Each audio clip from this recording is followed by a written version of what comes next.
Ang pulong sa Dios buhi ug nagalihok nga gamanan labi pang mahait kaysa espada nga luhay sulab ug modulot ngadto sa gitagbuan sa kalagong espiritu sa mga lutahan ug sa mga kauyukan ug mutugkad sa mga una-una ug katuyuan sa kasing-kasing. All scripture is God-breathed and is profitable for doctrine, for reproof, for correction, for instruction in righteousness, that the man of God might be mature, thoroughly furnished unto all good works.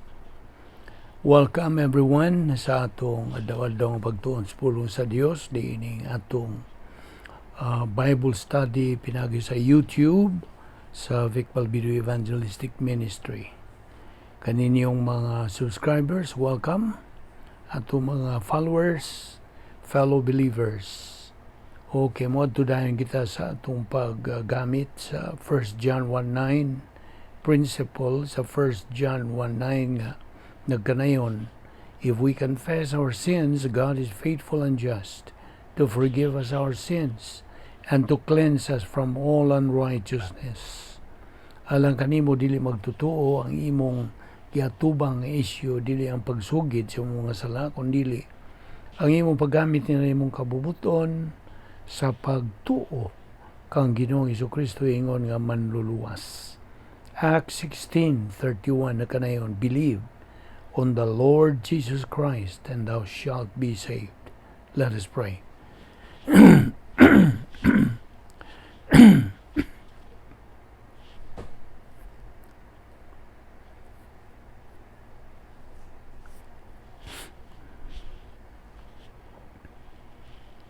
Balaan na mga Diyos, nagapasalamat kami kanimo na tanan ining lain sa mga adlaw. Imo kaming gidala dinhi sa makausapa. Pinagi lamang kini sa grasya sa imong kaluoy ug imong gugma. Dili kami takos nga mabuhi pa ikaw naga padayon pa sa paglihok ang imong plano sa among tagsa kinabuhi ingon nga imong mga anak. Ubani kami karon nga adlaw sa among pagpadayon sa pagtuon sa imong balaang pulong, pinagis pagtudlo ka namos balaang Espiritu Santo. Kining tanan among ipasalamatan sa ngalan ni Ginoong Jesucristo. Amen. Okay, padayon kita sa atong pagtuon sa Positional Truth, that Believers Repose. Ablihing imong Biblia diha sa Roma kapitulo 6 versikulo 17 ngadto 18. Okay, verse 17 says, but thanks be to God that though you were slaves of sin, you became obedient from the heart to that form of teaching to which you were committed. Verse 18, and having been freed from sin, you became slaves of righteousness. O gusab, atong sabon sa basa kini Episodio 2:8 nga nagkanayon, you have been saved by grace through faith. Pinagi sa pagtuo. Colosas 1:12, giving thanks to the Father who has qualified us to share in the inheritance of the saints in light. Now, nainumdum ka sa inheritance, panulundon, kining maong panulundon nga gisgutan dinhi is technically ang atong mga ganti dito sa eternidad. It's our rewards in eternity. Ang Dios nagasangkap niini nga ni kanato in antecedent grace. Kaniadto pa. God is the one who gives us the gift of salvation. Kaya ang kaluwasan gasa. Ang Diyos mo'y nagasangkap sa tanan natong mga panginahanglan matud pa sa iyang riches, giyon diha, according to His riches. Now, note the word qualified us, okay? Diha sa Colosas 1:12, qualified us. Kining gisgutan nga qualification only happens at the point of salvation. Yan to yung higayon, kita mihimog desisyon sa pagtuo kang Kristo nga itong manluluwas. Ang sunod nga qualification for believers to be able to share in the inheritance of the saints in light is, paminaw, sa diha nga kita makakabot sa ang sa katakos to receive the rewards in eternity. Pangutana, kung sa may pasambot na to sa marvelous light, well, tubag niini, this is part of the believer's qualification. All believers are saints. Naibaw ka ba? O tingali mo, katawa lang ka pa yung, santos? Santos de ko? Yes. Santos ka kung ikaw magtutuo ni Ginoong Jesucristo. Salmo 119, versikulo 105, Your word is the lamp unto my feet and a light unto my path. Now, din sa bagong tugon in the New Testament, 2 Corinthians 4:6 says, For God who said, Light shall shine out of darkness, kini siya mauusab ang nagapakita din sa tong kasing-kasing to give the light of the knowledge of the glory of God in the face of Christ. Apan dito sa daang tugon in the Old Testament, ang Genesis 1:3 nagkarayon din, God said, Let there be light. Now, ang Colossus 3:15, balita, Let the peace of Christ rule in your hearts. Peace, irene, paharia ang rule. Believers have acquired this peace at the point of salvation. Yan ito yung higayon nga naluwas ta.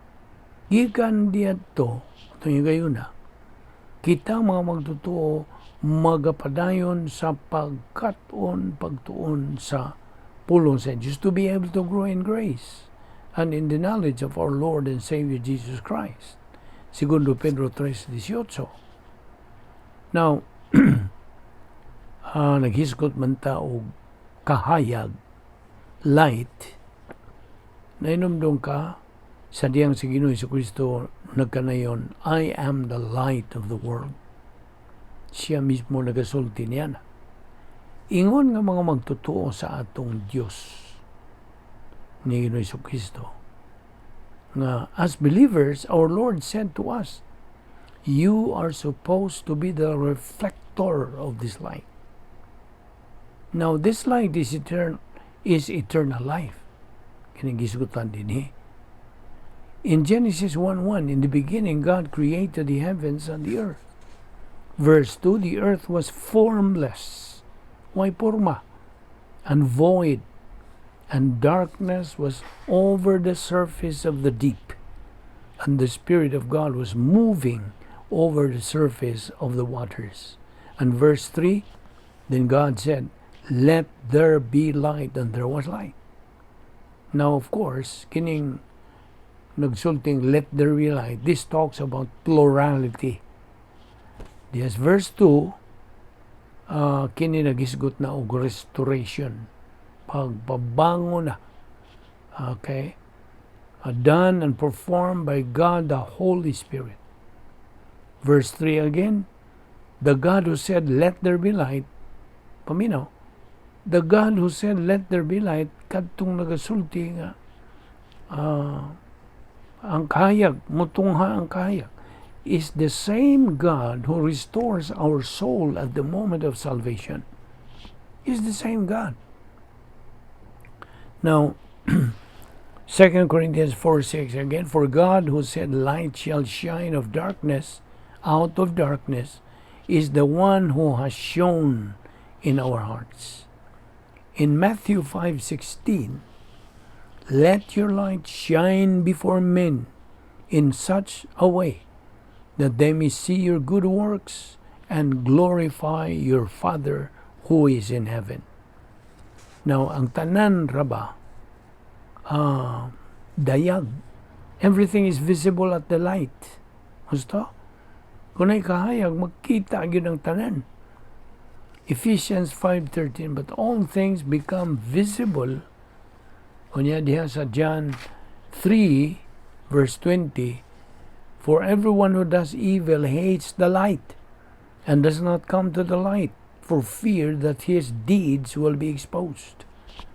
Now, verse 21, but he who practices the truth comes to the light, so that his deeds may be manifested as having been wrought in God. Now, dugang paghisgot bahin sa kahayag, light. Diya sa Salmo 119, versikulo 105, ato naman yung gibatbat ni Padugay, your word is a lamp unto my feet and a light unto my path. Now, of course, naapod na sa Proverbio 3, 5 to sa 6. Trust in the Lord with all your heart and lean not on your own understanding. In all thy ways acknowledge Him, and He shall direct your paths. Now, diya sa verse 106, kini pasabot. This explains, nagapatinaw how to acquire this light. It says, I have sworn, and I will confirm it, that I will keep your righteous ordinances. Now, diyan sa versikulo 107, nagsulti dihag, I am exceedingly afflicted. Revive me, O Lord, according to your word. Well, verse 108, it says, oh, accept. And then, verse 109, my life is continually in my hand. Physical kining my life, okay? Verse 110, the wicked have laid in a snare for me. Kining wicked in is people testing. Apil ni. Na niya prinsipyo. Taliwa sa mga pagsulay sa kinabuhi. Wa kay suliran. Nga naman. Wa kay suliran, bisan og naakas taliwa sa mga pagpiit, mga pagsulay, pagantos. Tubag, tungod kay ang Diyos, anaa siya ay tanang solusyon to your problems. Because God has all the solutions to your problems. And the solutions, gikumparar ka na sa light. You see? So, nainomdom ka pa maghihapos prinsipyo nga kanon itong ginabatbat din human solution is no solution. Only divine solution is the real, genuine solution. Akong balikon, aron di gina nimo kalimtan na. Human solution is no solution. Only divine solution is the real, genuine solution.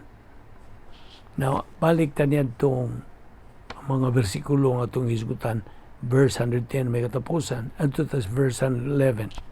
I have inherited your testimonies forever, for they are the joy of my heart.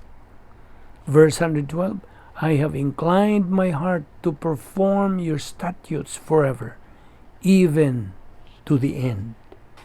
Magampo ta. Balaan na mo nga Diyos, salamat ni ining grasya nga mong ipaimuslan.